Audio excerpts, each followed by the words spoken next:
জাতীয় প্রেসক্লাবে জামাতের সেক্রেটারি জেনারেল মিয়া গোলাম পরোয়ারের ৫ বইয়ের মোড়ক উন্মোচন। এতে শামিল জ্যেষ্ঠ রাজনীতিকেরা। মাঝে মাঝে এই স্বীকৃতিগুলো দেন। পরে আগামী দিনের ফ্যাসিবাদ ঠেকাতে সবাইকে ঐক্যবদ্ধ থাকার আহ্বান মিয়া গোলাম পরোয়ারের।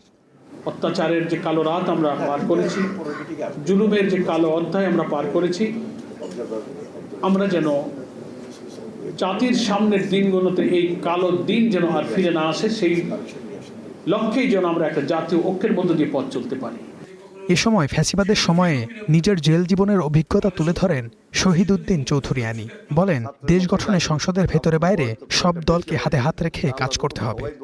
আমরা যেন মিলেমিশে পার্লামেন্টে যেভাবে কথা বলি, বাইরে যেন সেটা রাখতে পারি।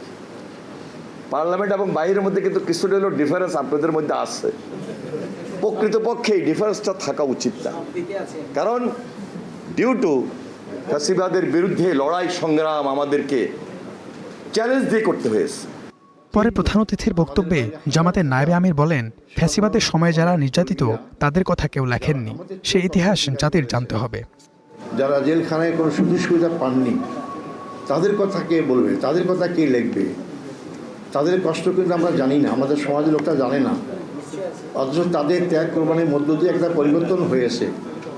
যদি কোনো লেখক থেকে থাকেন এই সমস্ত অব্যক্ত ব্যক্তিদের জন্য নির্যাতনের কথা জাতির সামনে আসলে এই সমস্ত ব্যক্তিরা যারা কষ্ট নির্যাতন সহ্য করেছেন জাতি জানতে পারবে। এ সময় সবার কণ্ঠেই ছিল সমৃদ্ধ দেশ গঠন ও গণতন্ত্রের পথে যাত্রার প্রত্যয়। তার অভিজ্ঞতা এবং তিনি জাতিকে কি বলতে চান সে কথাগুলো জাতি জানতে পারবে। HM Imran, star news, Dhaka.